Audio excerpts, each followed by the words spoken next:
Cada vez que un papa entra en la Capilla Sixtina, los frescos de Miguel Ángel le recuerdan que Dios le pedirá cuentas de cómo ha cuidado de la Iglesia.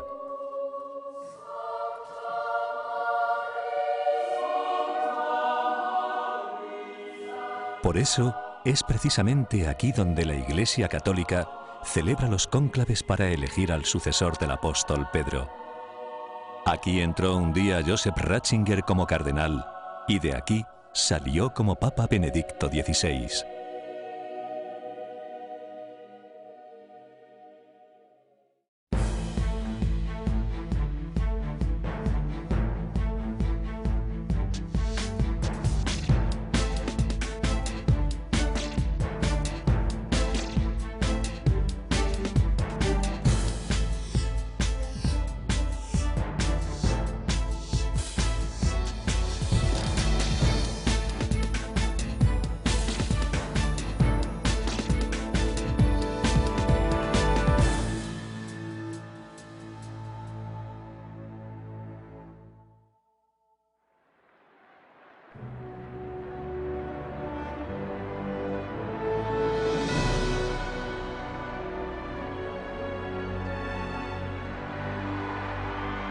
Annuncio vobis gaudium magnum. Habemus papam.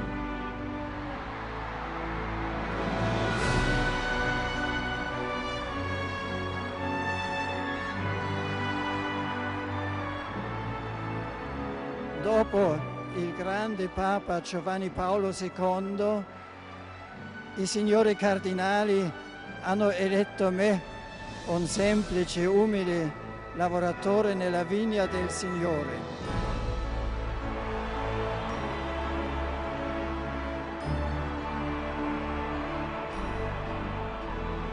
La primera decisión de un papa es escoger su nuevo nombre, que suele ya apuntar el estilo del pontificado. Ratzinger escogió Benedicto, que es también Benito, el santo del siglo VI, que con sus monasterios custodió y transmitió la cultura clásica. En aquella época el cristianismo contaba muy poco en la sociedad, pero aunque era una minoría, influyó enormemente por su pasión, su decisión y su unidad. Creo que Benedicto XVI piensa que hoy el cristianismo está en una situación parecida. La época en la que la Iglesia marcaba el compás de la sociedad o dominaba la cultura ha pasado. Pero el nuevo nombre apuntaba también al papa que había gobernado la Iglesia Católica 90 años antes, Benedicto XV. He tomado el nombre de Benedicto XVI en relación con el Papa Benedicto XV, un valiente, auténtico profeta de paz ante el drama de la Primera Guerra Mundial. Como él, deseo ponerme al servicio de la reconciliación y armonía entre los hombres y los pueblos. Así el Papa venido de Alemania, el país protagonista de las dos últimas guerras mundiales, inicia su pontificado bajo el nombre de un defensor de la paz. Benedicto XV advirtió a los países beligerantes que la Primera Guerra Mundial era una matanza inútil y al final aconsejó a los vencedores que no humillasen a los vencidos, pero no le hicieron caso y las heridas de Alemania nunca llegaron a cerrarse. 20 años más tarde estallaba la Segunda Guerra Mundial.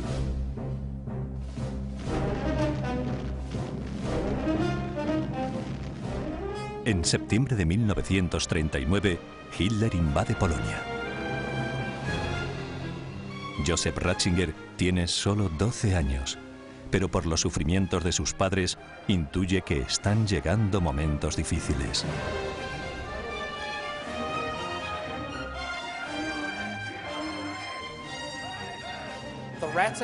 La familia Ratzinger fue antinazi desde el principio. De hecho, su padre renunció antes de tiempo a su cargo en la policía para que no le obligaran a ser de los camisas pardas o del movimiento nacional socialista. A estas alturas, Hitler había ya silenciado casi todas las voces libres de Alemania. Quien no estaba de acuerdo con el régimen desaparecía del mapa. Luego, intensificó la propaganda, militarizó la vida del país y obligó a todos los niños mayores de 10 años a formar parte de las juventudes hilderianas.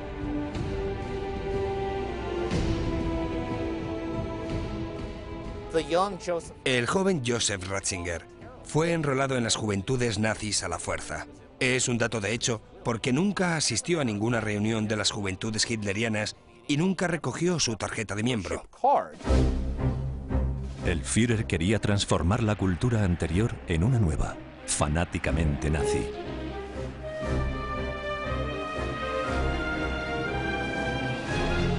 Mientras el régimen organizaba hogueras de libros y deportaba intelectuales a los campos de concentración, el joven Joseph descubrió las obras del griego clásico y la literatura latina.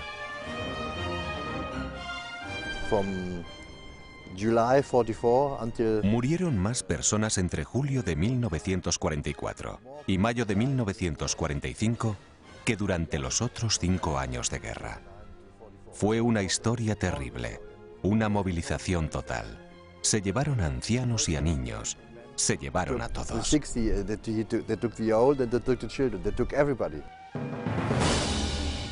En 1943, el régimen nazi enroló forzosamente a los jóvenes en las defensas antiaéreas. A Joseph Ratzinger, de 16 años, le tocó ser ayudante auxiliar en una batería antiaérea cerca de Múnich.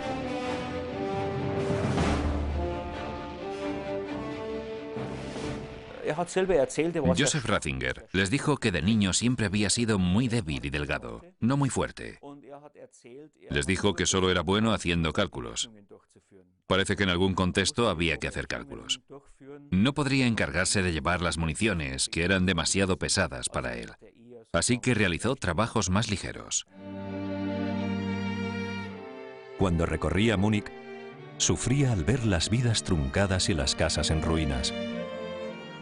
La misma desolación que vio meses después en Viena y en Salzburgo, dos ciudades que amaba por su cultura y tradición musical.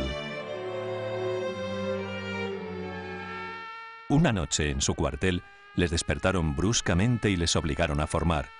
Un oficial les llamó uno a uno y les preguntó si querían unirse voluntariamente a las SS. Joseph respondió que no, puesto que deseaba hacerse sacerdote. El oficial de las SS y algunos compañeros le insultaron y se rieron de él. Hacia el final de la guerra, Joseph decidió desertar, aún sabiendo que se arriesgaba a ser fusilado si lo descubrían. De hecho, tropezó con una patrulla, pero como llevaba un brazo vendado le dejaron marchar. Pocos meses después, los soldados aliados lo arrestaron en su casa y lo internaron en un campo de prisioneros de guerra junto a otros 50.000 exsoldados. Llevó como equipaje un bolígrafo y un cuaderno. Su distracción era escribir poesías en griego clásico. Se consolaba viendo a lo lejos la torre de la catedral de Ulm, que le recordaba la humanidad de la fe religiosa frente a la brutalidad de los últimos años. Benedicto XVI ha pasado por la experiencia de la guerra y la humillación. Y ha visto que cuando ese mundo falso se derrumba, no queda nada. Entonces te preguntas qué puedes hacer para no perder el respeto a ti mismo. Puede decirse que cuando se había destruido todo en Alemania, lo único que quedaba en pie eran las catedrales.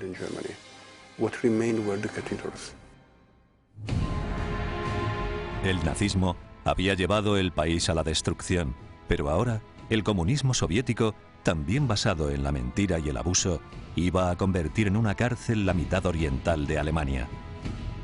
Acontecimientos tremendos que reforzaron el deseo del joven Joseph de dedicar su vida a difundir la verdad y la paz.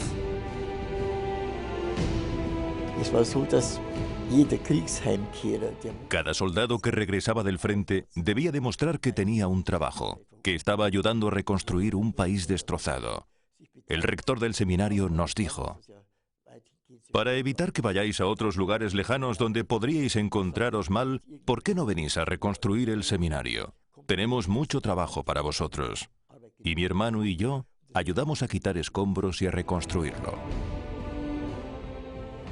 Años que culminaron en lo que él describió como el día más importante de su vida. Era el 29 de junio de 1951, fiesta de San Pedro y San Pablo. El cardenal Faulhaber, que tanto le había impresionado por su figura solemne y su contundente oposición al nazismo, le impuso las manos y le ordenó sacerdote. Destaca enseguida por sus dotes para la enseñanza y su obispo le pide que se dedique a dar clases a los futuros sacerdotes. Al mismo tiempo, Joseph empieza a preparar el examen de habilitación para enseñar en la universidad. Se cumplía poco a poco su sueño de ser profesor, pero un contratiempo académico estuvo a punto de mandar todos sus proyectos al traste. Ratzinger presenta a la universidad un trabajo sobre San Buenaventura, pero un famoso profesor lo rechazó porque consideraba la tesis central demasiado innovadora. El rechazo significaba no poder dedicarse a la universidad. Ratzinger resolvió el problema presentando solo los capítulos menos conflictivos, tan valiosos que el tribunal los aceptó unánimemente. Inicia así la etapa de su vida que recuerda con más nostalgia, los años de profesor universitario. En 1959 consigue la cátedra de Teología de la Universidad de Bonn. Joseph Ratzinger no estaba hecho para ser un bon vivant, un hombre de vida social. Se sentía a gusto con los libros y con la conversación intelectual. Pensaba que ahí era donde podría hacer su gran contribución. El prestigio del joven profesor llega a oídos del cardenal de Colonia, Joseph Frings, quien le llama como consejero teológico durante el Concilio Vaticano II, convocado por el Papa Juan XXIII con el deseo de abrir las ventanas para que entre aire fresco en la Iglesia. El cardenal de Colonia y Joseph Ratzinger residieron aquí, en el Colegio Austrogermánico de Roma, muy cerca de Piazza Navona. El concilio decide nombrar perito al joven teólogo.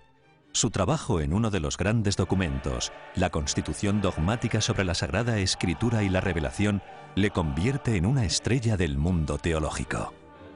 En 1965, el Papa Pablo VI clausura el concilio y la Iglesia Católica empieza a aplicarlo.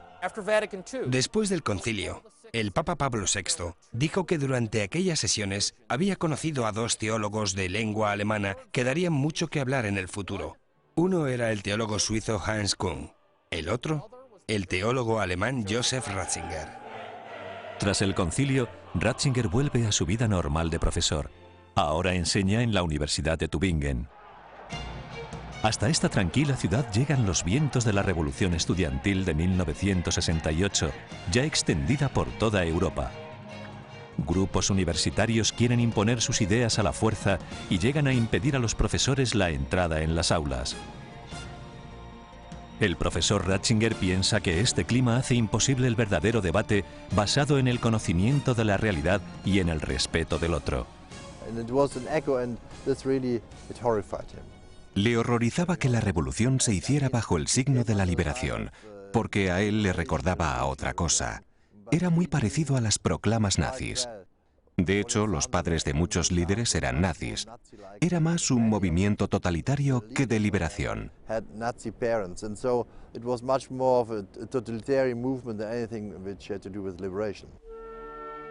Buscando libertad académica, se traslada a la Universidad de Regensburg, en Baviera, donde viven sus hermanos.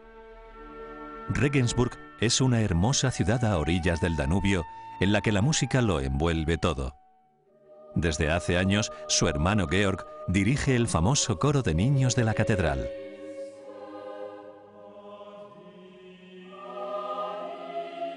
Al cabo de 10 años, cuando ha alcanzado la madurez intelectual y está en condiciones de dar su aportación personal a la teología, Pablo VI le pide un gran sacrificio: renunciar a la carrera académica para ser arzobispo de Múnich. Era una prueba dura, porque está en el ápice de su carrera académica y aunque está convencido de que tiene más dotes como profesor que como obispo, acepta. Joseph Ratzinger tenía 50 años. Era muy joven para ser arzobispo de Múnich y Freising. Además, con el cargo, se convertiría en presidente de la conferencia episcopal de la zona. Al principio sentimos la lógica tristeza. No era algo para dar saltos de alegría. Muy al contrario, sabíamos que nuestra vida como hermanos ya nunca sería la misma, pues habría una separación. Después de 25 años buscando y explicando la verdad como profesor, elige para su escudo de obispo un lema que define su misión: Cooperatores Veritatis, cooperantes de la verdad. Seguirá enseñando la verdad, pero ya no en la universidad, sino en la catedral. En aquellos años, el filósofo Joseph Pieper le aconseja que escriba a un joven obispo polaco, un héroe de la resistencia pacífica al nazismo y al comunismo, un tal Karol Wojtyła. Ratzinger envía a Cracovia su libro Introducción al cristianismo, y Karol Wojtyła lo cita durante los ejercicios espirituales que predicó a Pablo VI. Siguen intercambiándose libros a la vez que asumen responsabilidades cada vez mayores, como cardenales de Múnich y de Cracovia. Pero su primer encuentro personal no tuvo lugar hasta el cónclave posterior a la muerte de Pablo VI en agosto de 1978. Tras 4 votaciones, los cardenales eligen papa al patriarca de Venecia, Albino Luciani. Decide llamarse Juan Pablo I en homenaje conjunto a sus 2 predecesores. El mundo le llama el Papa de la Sonrisa. Sorprende con un nuevo estilo.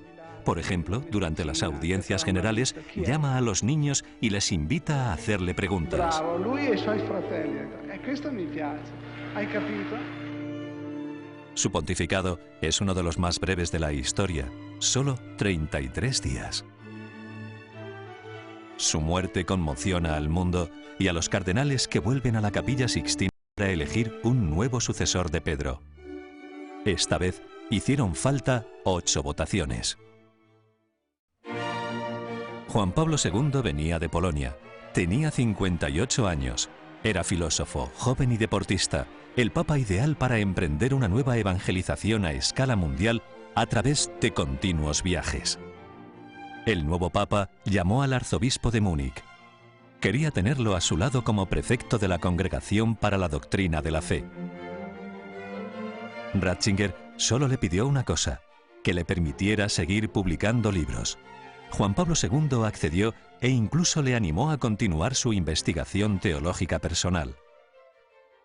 De su colaboración surgieron encíclicas como la Veritatis Splendor sobre la moral o la Fides et Ratio sobre la complementariedad entre la fe y la razón. Pero su trabajo como prefecto le convierte en el malo de la película. Una de las características del prefecto de la Congregación para la Doctrina de la Fe es que, por definición, se convierte en el doctor no de la Iglesia Católica. Ratzinger debe responder a los teólogos tradicionalistas que se negaban a aceptar el Concilio Vaticano II y a los predicadores de la teología de la liberación, que proponían, paradójicamente, la lucha de clases en nombre de Dios. Criticaban al cardenal Ratzinger y ahora me critican también a mí. Dicen que silenciamos a la gente, como si eso nos gustara. Nuestro trabajo es defender la doctrina católica.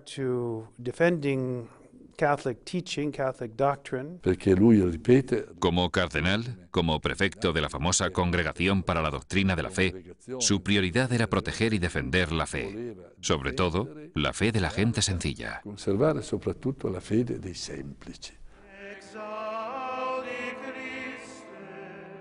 Juan Pablo II y Joseph Ratzinger emprenden la llamada purificación de la memoria, o lo que es lo mismo, piden perdón por los errores prácticos de la Iglesia Católica en el pasado. En 1984 rehabilitan a Galileo Galilei, 340 años después de una errónea condena. En la Cuaresma del año 2000 tuvo lugar la histórica petición de perdón por las culpas del pasado, presidida por Juan Pablo II. El cardenal Ratzinger estaba a su lado. Anche uomini di Chiesa, in nome della fede e della morale, hanno talora fatto ricorso a metodi non evangelici nel pur doloroso impegno di difesa della verità. Juan Pablo II le pide que se ocupe de las denuncias de abuso sexual por parte de sacerdotes en Estados Unidos.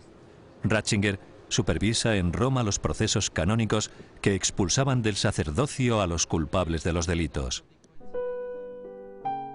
El cardenal sueña con dedicar sus últimos años al estudio de códices de la Biblioteca Vaticana y con publicar un libro sobre Jesús de Nazaret.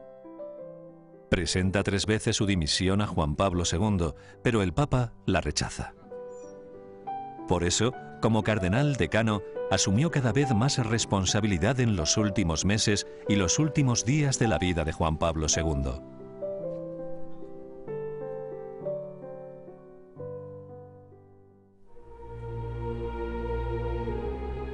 Durante la noche del 1 de febrero de 2005, Juan Pablo II sufre una grave crisis respiratoria y los médicos deciden ingresarlo en el Hospital Gemelli. Hasta allí llegan cientos de personas que le llevan regalos al hospital y le saludan bajo su ventana. A mediados de marzo, el Papa regresa al Vaticano, pero sus portavoces anuncian que no participará en ninguna ceremonia de Semana Santa.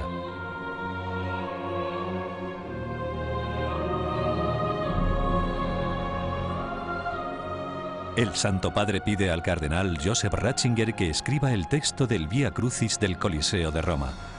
El Papa asiste desde su capilla en el Vaticano, abrazado a una cruz. En una de las meditaciones, Ratzinger pide perdón por los pecados de los sacerdotes católicos. Quanta sporcizia c'è nella Chiesa. E proprio anche tra coloro che nel sacerdozio dovrebbero appartenere completamente a Lui. Quanta superbia, quanta autosufficienza.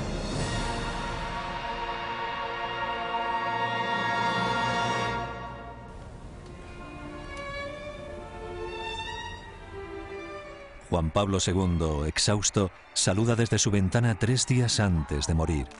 Es la última vez que el mundo le ve con vida. La noticia de la gravedad del Papa corre como la pólvora. Su portavoz no puede contener la emoción. El Papa lúcido, extraordinariamente sereno, con la lógica relativa a difficoltà di respirare, prima di nuovo. Miles de personas se acercan a la plaza de San Pedro para estar físicamente cerca del Papa.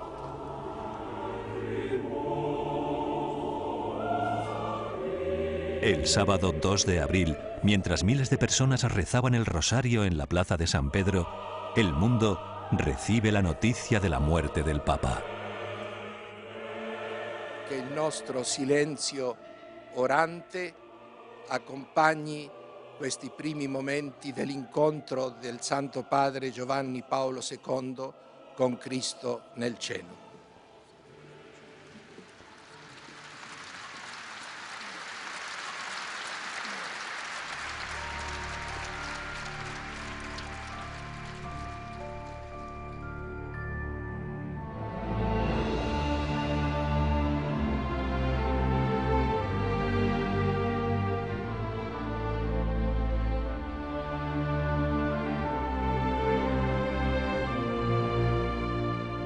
Como cardenal decano, Joseph Ratzinger presidió las intensas ceremonias de esos días, incluido el funeral de Estado ante mandatarios del mundo entero, que dejaron de lado sus diferencias para honrar a Juan Pablo II. Un fuerte viento sopla en la plaza de San Pedro, como si la naturaleza quisiera también decir adiós al Papa.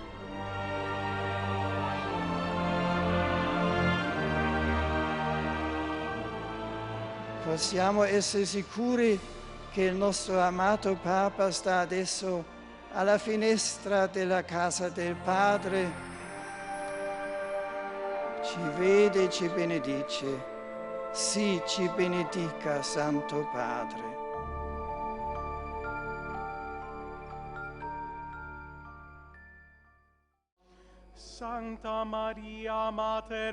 Pocos días más tarde, 115 cardenales entran en la Capilla Sixtina para elegir un nuevo papa. Cada uno de ellos jura sobre la Biblia que votará a quien considere mejor preparado para gobernar la Iglesia Católica. Ya antes del cónclave, algunos cardenales habían pedido a Ratzinger que, en caso de ser elegido, aceptara el cargo. Él se considera demasiado anciano y sin fuerzas para ser papa. Tiene 78 años y se tranquiliza pensando que no corre peligro, pues hay cardenales más jóvenes bien preparados para asumir esta responsabilidad. Se cierran las puertas de la Capilla Sixtina y comienzan las votaciones. Después de 3 escrutinios y 2 fumatas negras, la chimenea de la Capilla Sixtina emite un desconcertante humo gris que poco a poco se convirtió en blanco. Ich bin immer ans Telefon mitgegangen, weil es in einem Stück geläutet hat und immer wieder waren es. Yo dejé de contestar al teléfono porque sonaba y sonaba, y eran siempre periodistas repitiendo 1000 veces la misma pregunta. Pero la señora Hale respondió, y de repente se dio cuenta de que al otro lado de la línea estaba el Santo Padre. Cuando hablé con él, me di cuenta de que no había ninguna diferencia.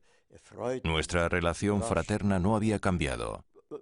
Era sencillamente mi hermano, y continuamos hablando como siempre lo habíamos hecho.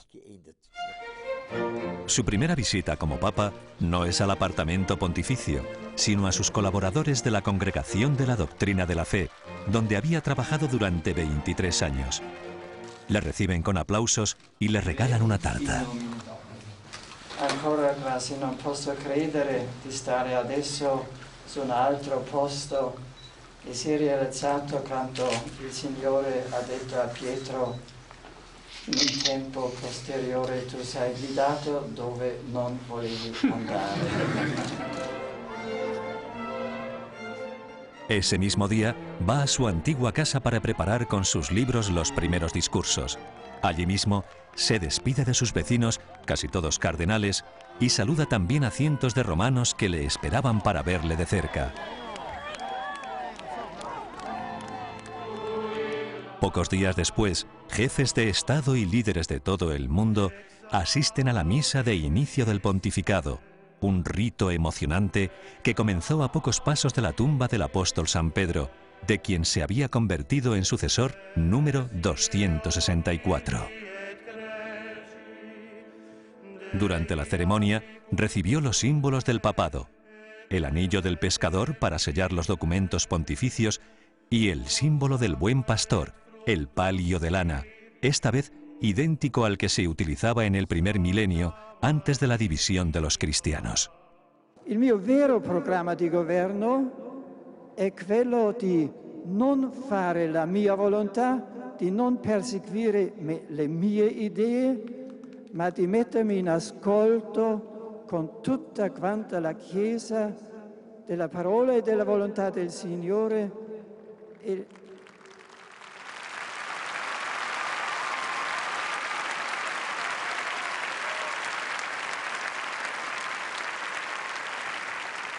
lasciarmi guidare da Lui, così che sia Egli stesso a guidare la Chiesa in questa ora della nostra storia.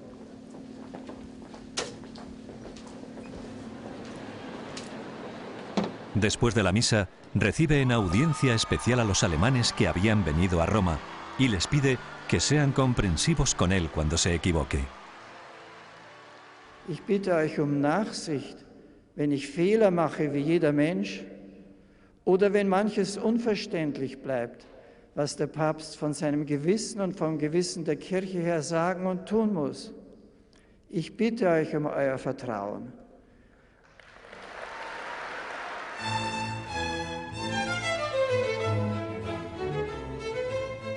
Su estilo de gobierno se anuncia también en las novedades de su escudo papal.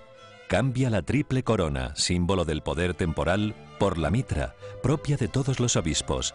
Los antiguos estados pontificios han quedado atrás y el gesto de presentarse como obispo abre nuevos caminos hacia la unidad con las demás iglesias cristianas.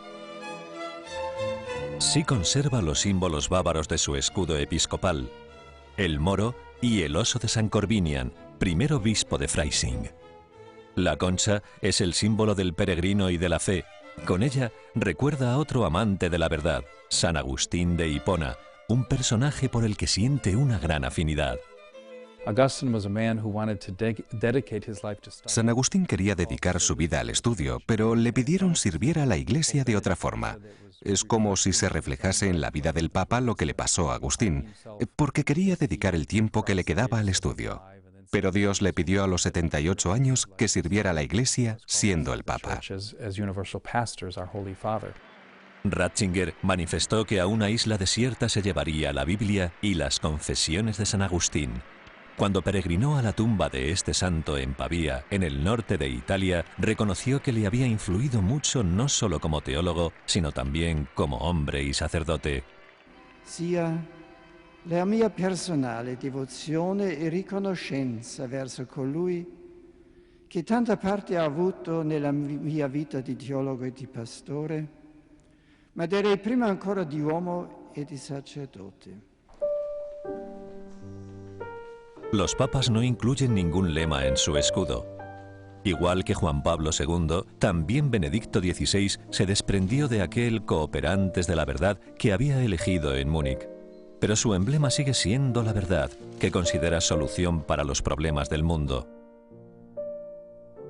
Titula su primer mensaje para la Jornada Mundial de la Paz, En la verdad, la paz. Dice que la mentira es semilla del odio y que la verdad siempre favorece la paz. Sì, arrivano sempre ogni giorno arrivano interessante di razza, perché realmente siamo responsabili. Ser papa es el trabajo más difícil del mundo. Benedicto XVI lo inicia cada mañana celebrando la misa en la misma capilla de sus predecesores. Ahí, antes de ponerse a trabajar, confía a Dios los problemas de la humanidad y cada una de sus prioridades. Pocas personas tienen tantas fuentes de información directa como él. Cada día recibe a jefes de Estado, obispos y otros visitantes de todo el mundo que le hablan de problemas notorios y de otros desconocidos. No son momentos solemnes, son visitas llenas de humanidad.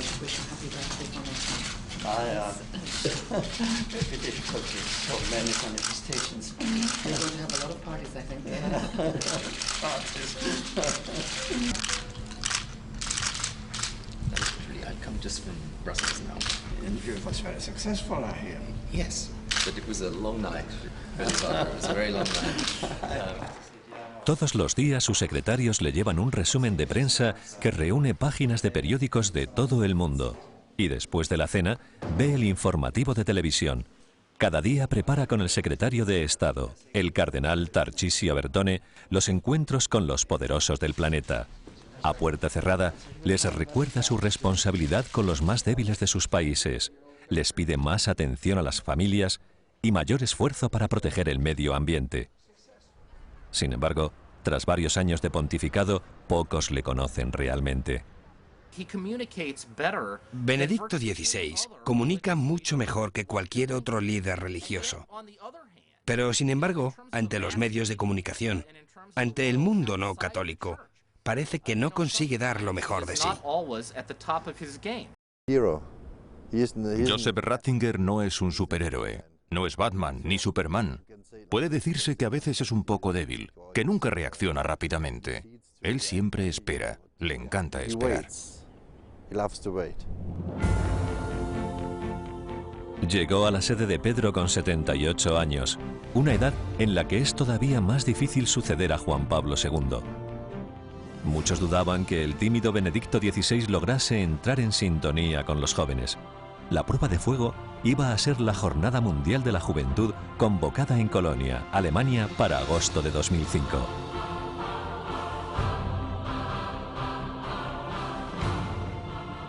Cuando 1 millón de jóvenes acudieron a orillas del Rin para recibir al Papa, se desvanecieron todas las dudas.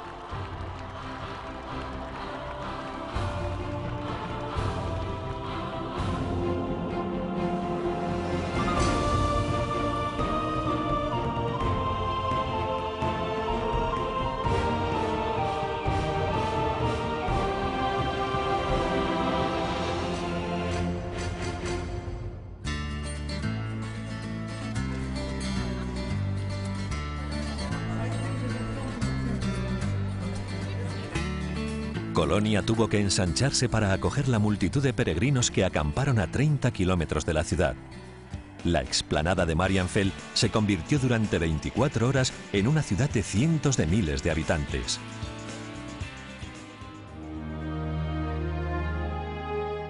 Como los antiguos peregrinos, los jóvenes pasaron la noche a la luz de las estrellas, mientras esperaban el regreso de Benedicto XVI para la misa del domingo.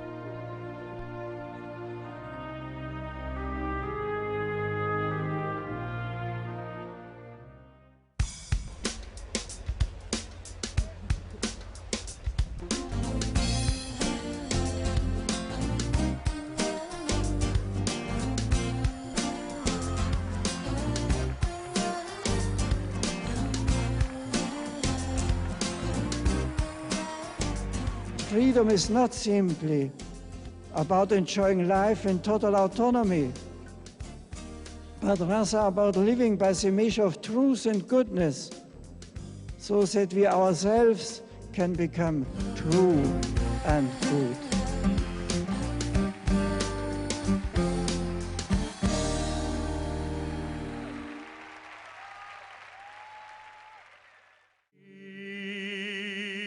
En mayo de 2006, el primer papa alemán después del nazismo recordó en el estremecedor campo de concentración de Auschwitz-Birkenau, en Polonia, a todas las víctimas del Holocausto.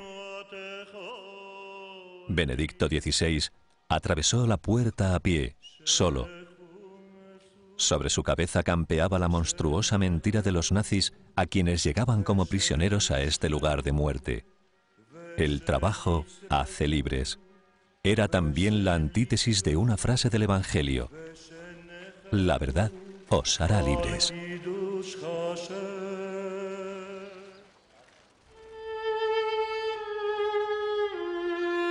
Poco después, en el inmenso campo de exterminio de Birkenau, fue rezando ante las lápidas que recuerdan el Holocausto en los principales idiomas de las víctimas, a pocos pasos de las ruinas de los hornos crematorios. Dietro queste lapidi si cela il destino di innumerevoli esseri umani. Essi scuotono la nostra memoria, scuotono il nostro cuore, non vogliono provocare in noi l'odio.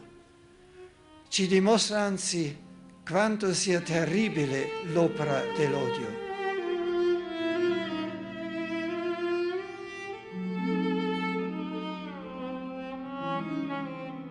Cuando se acercaba a la última lápida, un arco iris se dibujó sobre el lugar del mayor asesinato masivo de la historia.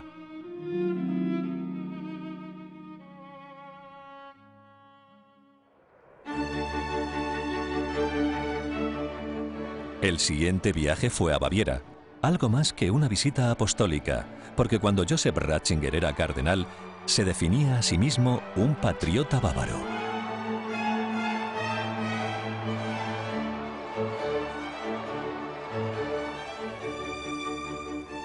Por eso, rejuvenecía al visitar los lugares de su infancia y al escuchar las alegres canciones de su tierra natal, que presume de hermosos paisajes, la mejor cerveza, arte barroco, tecnología punta, talento musical y, sobre todo, optimismo.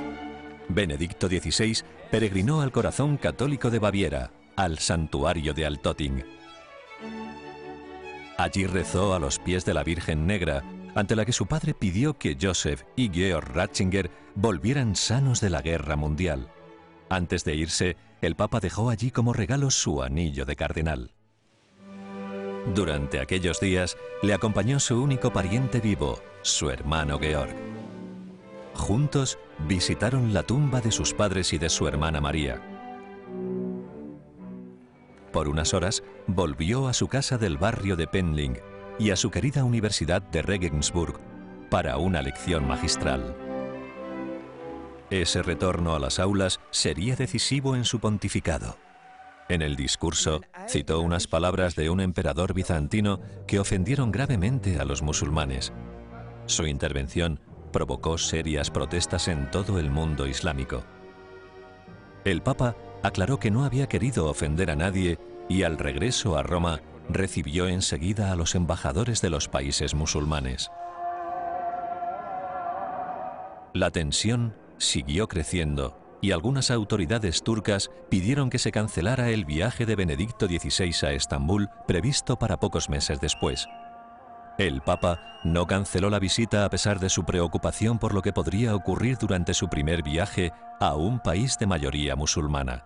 Lo scopo di questo viaggio è il dialogo, la fraternità, un impegno per la comprensione tra le culture, per l'incontro delle culture e delle religioni, per la riconciliazione. Tutti sentiamo la stessa responsabilità in questo momento difficile della storia e collaboriamo. Para que no quedasen dudas de que iba en serio, el Papa visitó la majestuosa mezquita azul de Estambul. Entró descalzo y rezó al Dios misericordioso, mirando hacia la Meca, junto al gran muftí.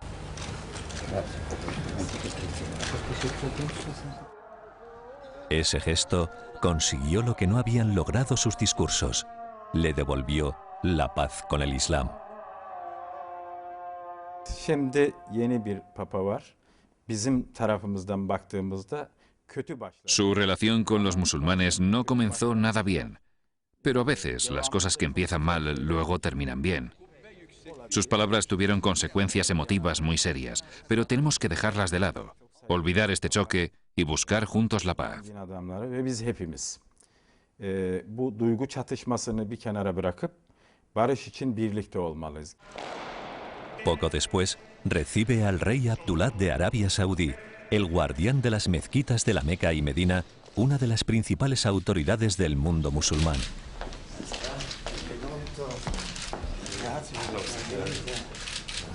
Era la primera vez que un rey de Arabia Saudí acudía a visitar a un papa, un gesto prometedor para un futuro de convivencia tranquila. Sin embargo, el primer objetivo de Benedicto XVI es la búsqueda de la unidad de todos los cristianos, destacada ya en su primer discurso. Precisamente en Estambul se encontró con el sucesor del apóstol San Andrés, Bartolomé I, patriarca ecuménico de Constantinopla, primus inter pares entre los patriarcas ortodoxos y también comprometido en la búsqueda de la unidad. Benedicto XVI renovó la invitación de Juan Pablo II a estudiar modos de ejercer la autoridad del Papa que sean aceptables para los demás cristianos. Así, poco a poco ha comenzado el deshielo. Otros líderes de iglesias ortodoxas han realizado gestos históricos, como la primera visita del arzobispo ortodoxo de Atenas a Roma, la primera visita del arzobispo de Chipre o la del número 2 de la Iglesia Ortodoxa rusa, la más numerosa, pero también la más reticente al diálogo con Roma. El Papa piensa que este diálogo basado en la verdad ayudará también a resolver la difícil situación de los más de 15 millones de católicos chinos. En China, la hostilidad del gobierno contra la religión católica ha dado lugar a una iglesia patriótica controlada por el Partido Comunista y otra clandestina perseguida de modo brutal. En junio de 2007, el Papa envió una carta a todos los católicos chinos pidiéndoles que reconstruyan la unidad entre ellos. De esta carta que nos ha enviado, los chinos católicos admiramos el equilibrio entre su pasión por la verdad y su trato cordial y afectuoso con todos. En la misma carta, el Papa dijo al gobierno chino que la Iglesia no intenta cambiar el régimen político, sino establecer relaciones diplomáticas con el gobierno actual como las tiene con 176 países del mundo. Pero Pekín no ha respondido e incluso 24 horas después de su publicación eliminó la carta de Internet.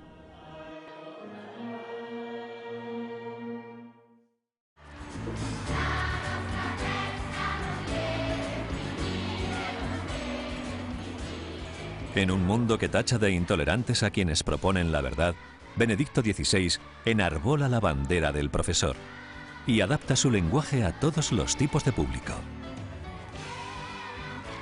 Devo confessarmi tutte le volte che faccio la comunione, anche quando ho fatto gli stessi peccati.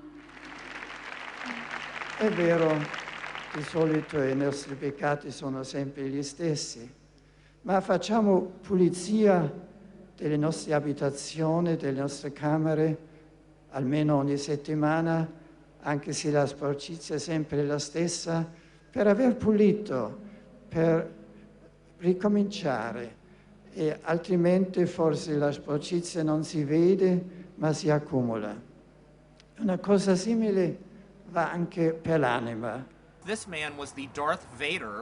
Ratzinger era el Darth Vader de la Iglesia Católica. Cuando entraba en una habitación podía escucharse la marcha imperial de la Guerra de las Galaxias. Era quien hacía que se respetase la disciplina de la Iglesia. Y ahora es el gran pastor, el hombre que escribe encíclicas sobre esperanza y amor. Este papa había dejado ya antes una larga estela de textos escritos que es casi infinita. Y cuando pronuncia un discurso, si después examinamos el texto, descubrimos que es coherente con todo lo anterior. Como todo intelectual, le gusta ir a los fundamentos. Dedicó sus vacaciones de verano en el norte de Italia a escribir su primera encíclica. La tituló Dios es amor. Una guía para entender la característica esencial de Dios y una invitación a ayudar a los demás mediante otro nombre del amor, la caridad.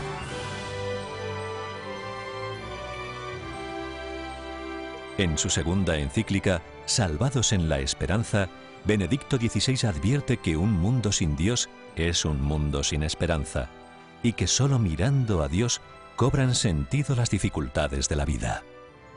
Com'è possibile sperare quando la realtà nega ogni sogno di felicità, ogni progetto di vita? Sì, c'è speranza. Anche oggi siete importanti ognuno, perché ognuno è conosciuto e voluto da Dio e per ognuno Dio ha un suo progetto, dobbiamo scoprirlo.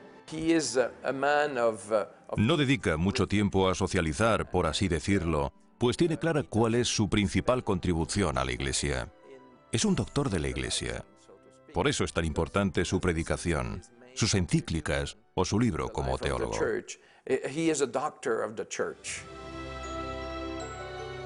Piensa que muchos problemas de la Iglesia Católica se deben a que se habla poco de Dios y sin suficiente alegría. Por eso quiere recordar al mundo que el cristianismo es sobre todo alegre y positivo. Es el mensaje de su primer libro como Papa, Jesús de Nazaret, fruto de su estudio y su meditación personal para recordar al mundo el elemento esencial de los evangelios, que Jesucristo era Dios.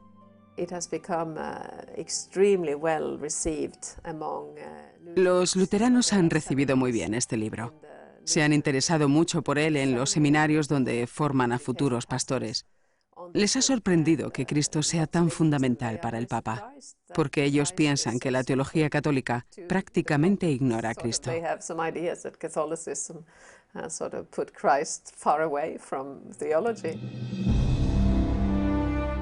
El Papa teólogo es también un Papa humano. Lo definen como un Papa distinto, pero no distante. Dice a quienes sufren que está con ellos, sobre todo con los enfermos. La primera vez que entró en un hospital como Papa fue para visitar a su propio hermano, a quien tuvieron que ponerle un marcapasos. El Papa también visitó a los niños del Hospital Bambin Gesù de Roma. Entró en las habitaciones, les saludó, recibió sus regalos y consoló a sus padres. Ha ido al comedor de los pobres de la iglesia de Roma, donde le entregaron un carné para que vuelva siempre que quiera, y ha visitado también la casa donde las monjas de la Madre Teresa atienden a los pobres del Vaticano. Durante su emocionante viaje a Estados Unidos, rezó en Nueva York junto a las víctimas de los atentados del 11 de septiembre y pidió por la conversión de los terroristas. En la ciudad más poderosa del mundo, quiso tener también un encuentro especial con los enfermos. En el santuario de Loreto, en Italia, se levantó para abrazar a Hilaria, una joven de 26 años, quien le relató que en su familia siempre ha sufrido violencia. Por eso, cayó en la anorexia hasta que un sacerdote la ayudó humana y espiritualmente a salir adelante. Durante una visita a un centro de rehabilitación de toxicómanos en Brasil, el Papa se conmovió ante el testimonio de Ricardo Ribeirinha, niño de la calle que intentó suicidarse durante una crisis de abstinencia. Entre lágrimas, Ricardo confesó lo que más le dolía, que sus amigos no pudieran estar allí porque la droga los había matado. Aos 9 anos descobri após uma briga familiar que era filho adotivo. Mas a dor de saber que era filho de uma prostituta e do abandono me consumiu apesar do amor que tinha no meu lar. A escola, os brinquedos, o sorriso, a liberdade, todos foram trocados aos poucos pelo mundo da cola, da maconha, da cocaína e do crack. Tráfico de drogas, assalto e muita tristeza foram que eu encontrei como resposta da busca da tal liberdade.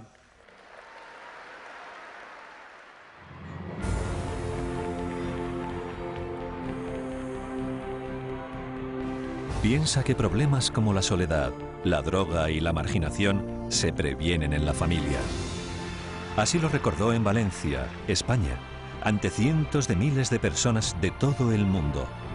Dijo que ayudar a las familias es una prioridad para mejorar el futuro.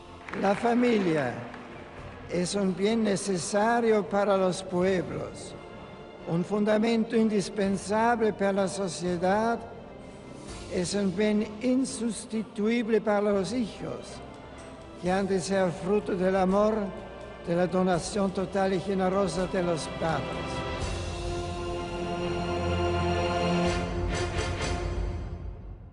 Nicht der Beethoven-Typ, der revolutionär ist und der kämpft. No es un tipo al estilo de Beethoven, un revolucionario, un luchador. No se parece a la Quinta Sinfonía de Beethoven, una lucha de voluntades, un pasaje desde la oscuridad, desde el riesgo hasta la victoria. Para él la clave es saber ver el aspecto espiritual de la vida y de encontrar allí la alegría. Yo diría que ese es el mejor modo de definir su forma de ser. Al cabo de una larga vida, Benedicto XVI sabe que la violencia es inútil para cambiar el mundo y que el único modo de mejorarlo es con la fuerza suave de la verdad. Está convencido de que el arte y la música transmiten algunas verdades mejor que las palabras. Por eso busca la belleza en la teología y por eso ama la música, que también le lleva a Dios. Es un papa que se apoya en Dios. Es un intelectual que confía en la razón.